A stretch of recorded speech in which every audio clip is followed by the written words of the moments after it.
The art of tie-dyeing is a craft that dates back over 1,500 years. Using natural fibers, dyes, and skilled hands, each piece of fabric is created as a unique work of art. To begin the dyeing process, the craftsman goes to the garden to collect Isatis indigotica, a medicinal plant that is also the raw material for traditional dyeing. The leaves of this plant, when processed, produce indigo blue, a color that has been associated with Oriental textile dyeing for centuries. After harvesting, the indigo leaves are soaked in water for half a month. During this time, natural enzymes help extract the precious dye, indigo, which has made the traditional dyeing technique famous for thousands of years.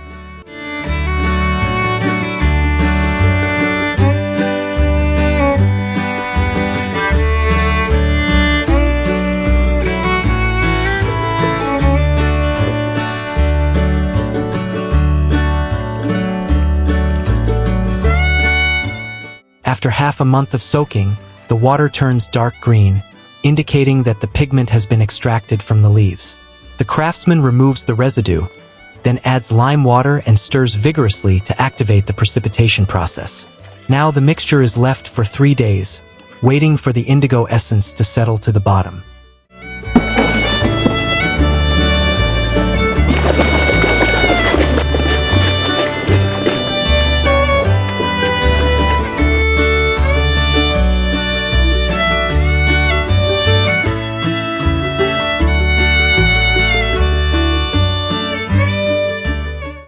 After 3 days of settling, the craftsman gently removes the foam floating on the surface.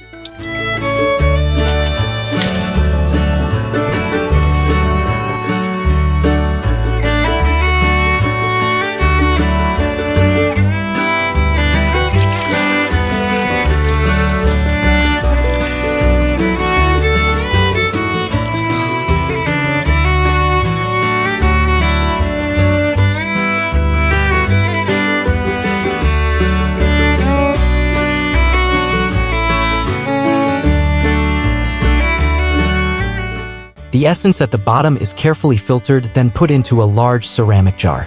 Here, they add alkali, mix with rice wine, and stir well, creating a complete indigo dyeing solution ready for the first fabrics.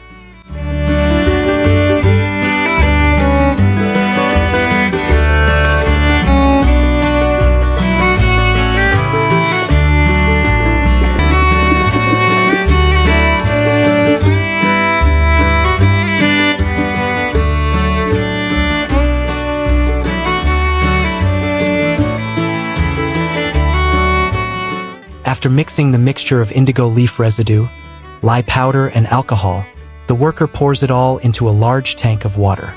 Then, the worker continues to stir evenly to create the necessary oxidation reduction reaction for the indigo dye solution.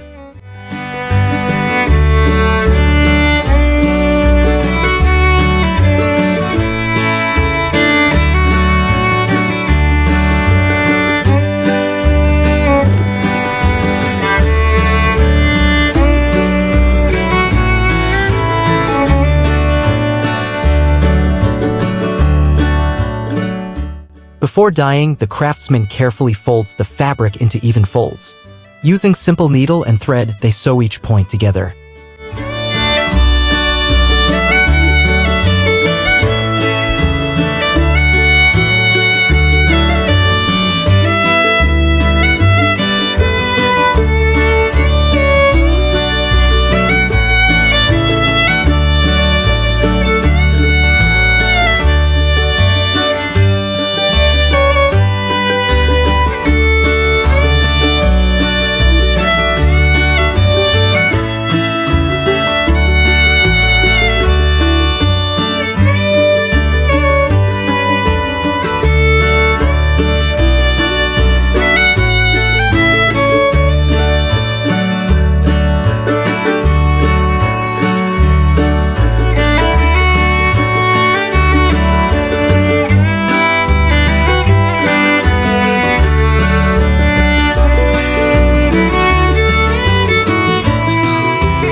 fabric is then rinsed in clean water, an important preparation step for the indigo to penetrate deeply, evenly, and last long.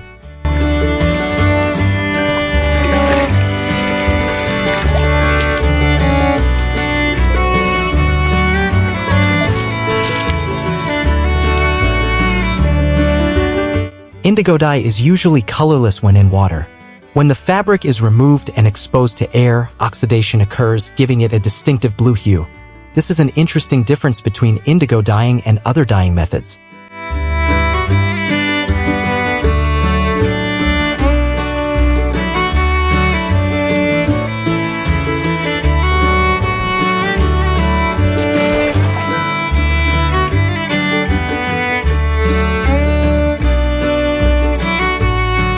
After being soaked in indigo, the fabric is washed one last time. The art of binding, dyeing, untying helps create unique patterns. No two fabrics are alike. Each pattern is the result of skillful calculation combined with random elements, which creates the unique appeal of this type of craft.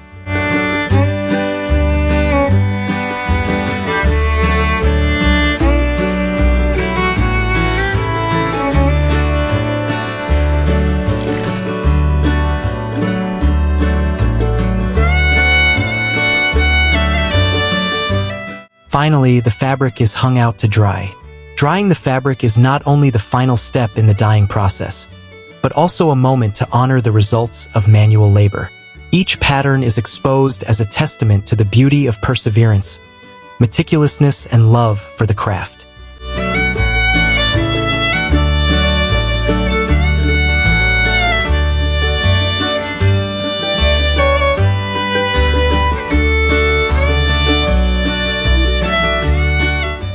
Dao Luu Huong is a special type of incense tower. When burned, the smoke does not rise up as usual, but gently flows down like a misty stream. The craftsman quietly follows the mountainside, finding and picking pine cones that have naturally dried on the branches. They are the main ingredient to create the incense core with a light, natural fragrance without impurities. The pine cones are brought back, spread out in the gentle sunlight, and dried completely to retain the natural essential oils and resins inside. Once dry and brittle, the craftsman begins to use scissors to cut each pine cone into small pieces. The inner core is carefully removed, keeping only the old bark, which contains the most essence to make incense.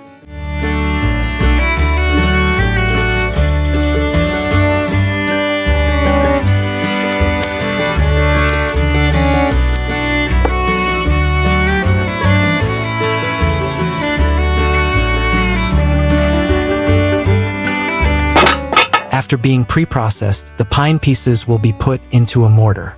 Using manual strength and experience, the craftsman slowly grinds the ingredients into a fine, lightly fragrant, and evenly colored powder.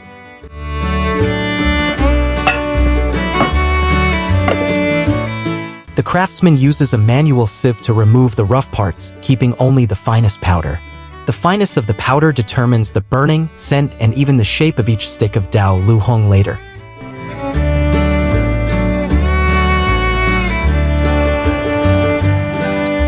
After being screened, the pine powder will be mixed evenly with geranium powder. This herb not only enhances the fragrance, but also creates a natural adhesion to the mixture. The mixing ratio is carefully adjusted by the craftsman based on long-term experience and senses.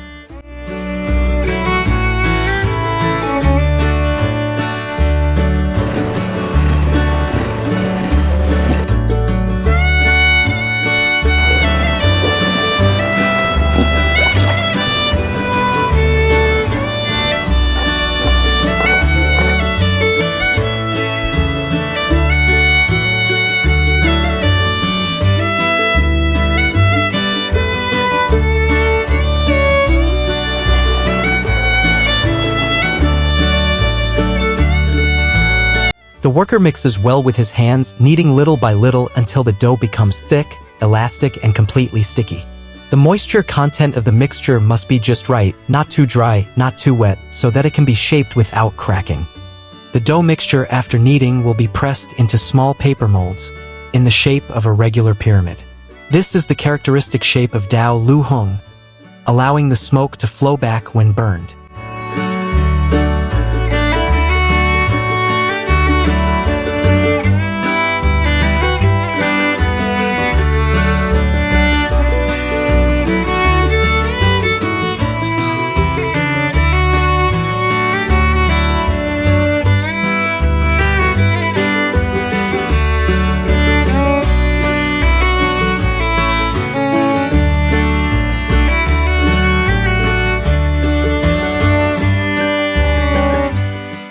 After shaping, each incense stick is placed in a cool place, away from direct sunlight. They will be dried naturally in the shade for 3 months to shape, stabilize the fragrance, and burn. After 3 months of sun-drying, the craftsman carefully checks each incense stick, ensuring the dryness, shape, and fragrance meet the standards. The finished incense sticks are stored in sealed wooden boxes to preserve the fragrance over time. When burned, the smoke slowly flows down, winding like a stream, like drifting clouds.